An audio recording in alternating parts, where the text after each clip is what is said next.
What a day, what a day.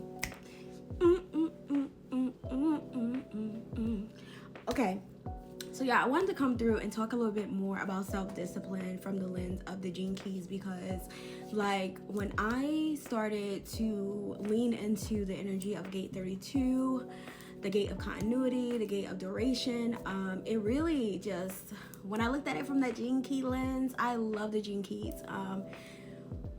They just, okay? Listen, we all have our tools. That is my jam.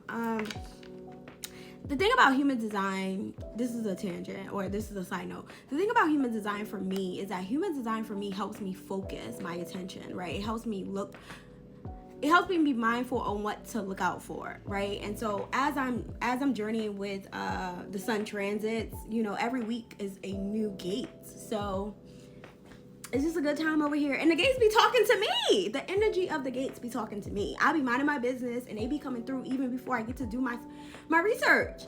And they like, girl, let me give you a little taste. Little taste. So by the time I do my research, it comes from knowledge to a knowing, because it done brought me through. It gives me real life examples through my experience. So the girl is blessed. The girl is loved. I'm telling y'all, I am the embodiment of the sun. I am a sun child. We love each other. We go together real bad, okay? So that's just what it is.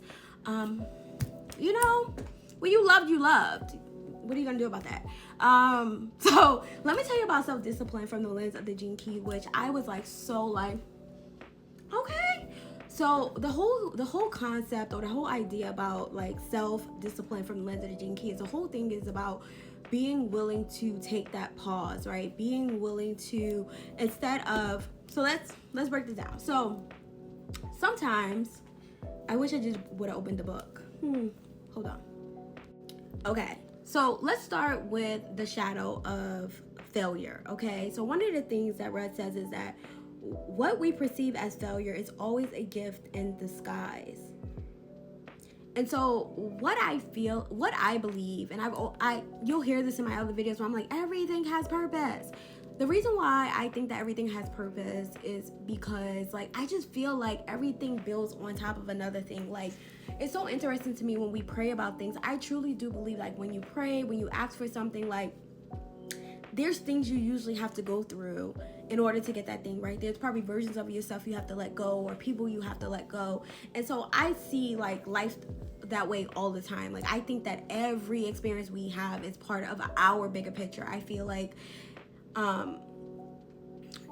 there's just nothing wasted. I feel like everything is purposeful. And so like that's why I feel like life is always perfect. That's something I deeply believe. I believed it for years. Even before I got into human design, I believed that life was always perfect. I believe that everybody's perfect. And not in the way that the world sees perfection, but in the sense that like everything is how it's meant to be.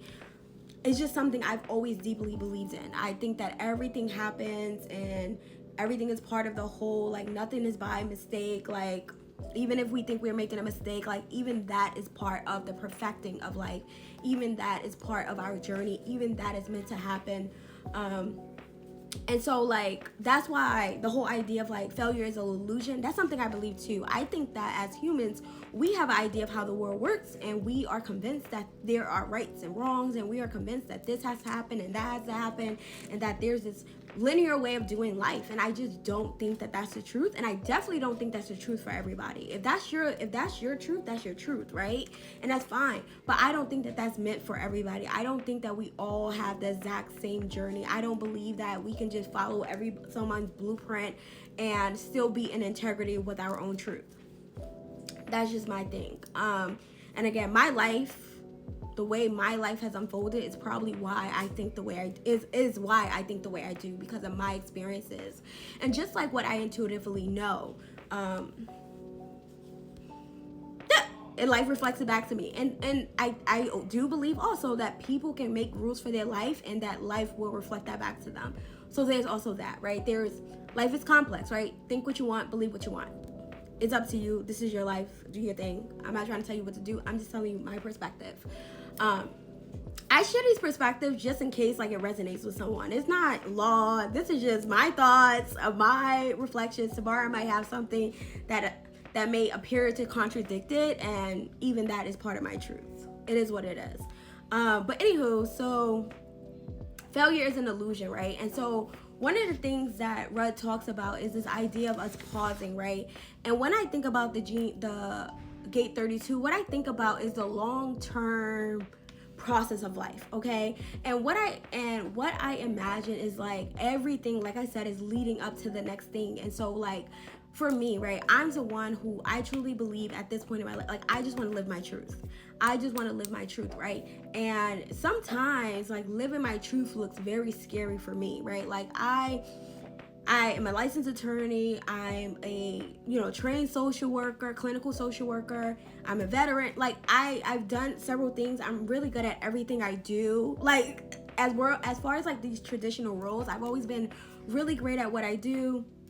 And at the same time, I don't enjoy those things. Like I have my own idea of like how I want to live and how I want to be in this world. And like sometimes my idea of like how I want to live and what feels aligned for my heart is super scary, right? Like at the beginning, it was really scary because there was so much uncertainty. And a couple of things I had to sit with was the reality is life is uncertain, right? Like as much as we think we know things, life is uncertain, right? We don't know what's going to happen. We don't know what the results are going to be from our efforts. And so that's something that I often like sit with. And so when we're talking about Gate 32, we're talking about that, right? Like people who are on their journey, whatever that journey may be. It could be a traditional role too. I mean, like it could be you as a doctor. It could be you as a administrative assistant. It could be you as a truck driver. Whatever your role is, right? Like the whole point is if your inner guide is telling you yes, yes, yes, then that is what it is, right? It doesn't matter what the actual role or purpose is, but what this gate talks about is us actually staying in for the long haul. If you know like your purpose is to become president of a company, right? Are you going to stick with it? Are you going to stay with it even when the road gets tough, even when things don't look like it's going to work? Say, for instance, you are working at a trucking company, right? And your goal is to own a trucking company, right? So you're working at this trucking company and you get fired or whatever else, and you start thinking like, oh, well, they fired me. Clearly that's not meant to be for me, right? Or clearly I'm not meant to train with them, whatever it is, right? But Gate 32 invites you to stay the course, right? Find the next thing, right? Just because you got fired, that doesn't mean you failed. That doesn't mean it's over. What it means is like, this is an opportunity. What is this moment guiding you to? What is this moment sending you to? Because maybe you thought you needed to be with a job for 20 years and God is like, nah, you ready now at year 5. What if, right? And so like this for me, this gate is more about like, even when the road gets tough, do you get off your square, right? Even when the road gets tough, are you going to run away from your calling? Are you going to run away from the bigger picture? You know in your heart what you've been told. So you know the next step. Are you going to run away because things didn't go the way you expected? Are you going to run away because it's not working out the way you thought it would, right? Like, or self-discipline calls you in and be like, instead of freaking out about this situation, instead of thinking that it's the end of it, instead of thinking that something is wrong, pause. That's it. Pause. And that is what I feel like this gate is really getting at. It's like, for us, instead of like freaking out and panicking, right, which is all the shadow of this gate, instead of doing all of that, remember the truth. Remember what you are being guided to. Remember who you are. Remember what you're being called to. Remember that. And in that, pause, go within and ask yourself what's next. And wait for that guidance and follow that guidance. It doesn't matter that things aren't working out the way you thought they should. That doesn't mean that anything is wrong. That doesn't mean that you should quit. That doesn't mean that you should give up. All it says is that go within. What is the next step? Things may not unfold the way you expect them to, but that doesn't mean that what God promised you or the vision you saw is not coming to pass. We have to be, what this gate asks us to is stay in it for the long haul. Trust the unfolding. Listen to your inner guidance. It knows the way. That's why like this Gene Key is lit, because it's like I think that so many people can resonate what the message of this Gene Key is. And so yeah, please share this if you think that people will resonate with it, because I know that it really is keeping me focus, because we don't even notice the times we talk ourselves out of stuff or we freak out